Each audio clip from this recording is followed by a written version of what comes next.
Bonjour et bonne année! J'espère que les fêtes de fin d'année vous ont beaucoup apporté et surtout des moments de qualité dans la présence du Seigneur et avec vos bien-aimés. Ce mois-ci, nous allons continuer la série sur le courage. Parce que je crois que vous êtes d'accord avec moi, nous avons tous besoin de courage ces jours-ci. Surtout parce que nous vivons entourés de mensonges. Eh oui, le père de mensonges fait son mieux pour nous envoyer des mensonges et nous décourager, surtout nous priver du courage pour accomplir tout ce que Dieu veut que nous fassions. Alors nous allons retrouver le courage aujourd'hui face à ces mensonges. Je vous donne quelques exemples qui vont vous inspirer. Premièrement, dans le livre de Néhémie, chapitre 6, de versets 8 à 9. C'est la suite de tout un ensemble d'attaques de l'ennemi, des découragements et des messages envoyés par certains qui voulaient arrêter Néhémie dans son travail de reconstruire les murailles de Jérusalem. À un moment donné, l'ennemi envoie une 5e fois le messager et cette fois-ci, Néhémie décide de répondre ainsi. Écoutez, il fit répondre à Sanballat, « Ce que tu dis là ne l'est pas. C'est toi qui l'inventes. Tous ces gens voulaient nous effrayer et ils se disaient, ils perdront courage, ils arrêteront le travail. » Néhémie a bien compris que les mensonges ont été envoyés pour justement arrêter le travail pour le royaume de Dieu.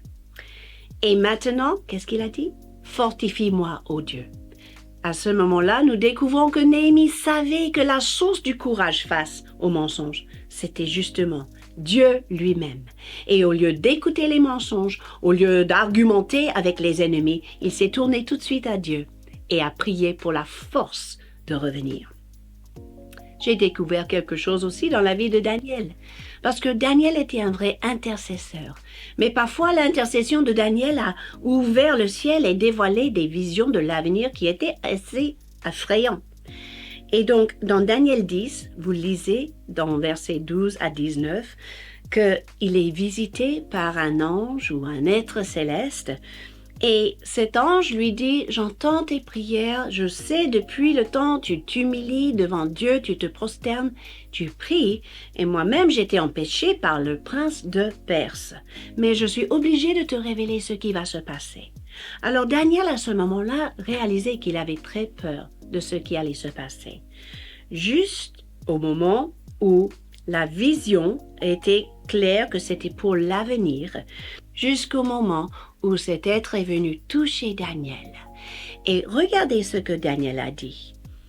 Devant l'ange, il dit, « Mais mes forces me manquent, je n'arrive même plus à respirer. » Là, nous découvrons le mensonge que Daniel a avalé. « J'ai pas de force, j'ai pas de quoi pour accomplir la mission. Je ne possède pas le nécessaire. » C'était un mensonge, mes amis. Et c'est pour cela l'ange n'a pas accepté que Daniel, dans sa résignation, abandonne l'affaire. Non, il continue, il touche Daniel, et tout d'un coup, Daniel réalise, c'est toi qui me fortifies. Et à nouveau, il retrouve le courage, il retrouve la force. Et il dit même, puisque tu m'as parlé, le Seigneur m'a fortifié. C'est très intéressant ce qu'il a dit, cet ange. Ne crains rien, homme bien-aimé.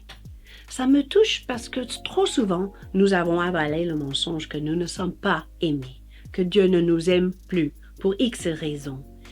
Mais je crois que c'est pour cette raison-là que l'apôtre Paul a écrit dans Éphésiens 3, de versets 13 à 19, qu'il priait pour l'Église à Éphèse 2 choses, que tous soient fortifiés dans leur être intérieur par le Saint-Esprit et que tous soient enracinés et fondés dans l'amour de Christ. Voici une arme face à ces mensonges qui veulent nous faire croire que nous ne sommes pas aimés. Être fondés, enracinés dans l'amour de Christ, dans la connaissance de Christ, jusqu'à ce que nous soyons remplis de la plénitude de Dieu. La meilleure manière, mes amis, de faire face à des mensonges qui s'installent dans nos pensées, c'est de méditer et de pratiquer la vérité de Dieu, et même de proclamer haut et fort ce que Dieu a dit de nous. Pourquoi? Parce que c'est une arme contre les mensonges et c'est la chose qui va faire renaître et revivre en vous le courage de continuer et le courage de persévérer dans votre mission. Je vous laisse méditer sur cela. N'hésitez pas à mettre vos commentaires en bas et je continue avec vous dans la série la semaine prochaine.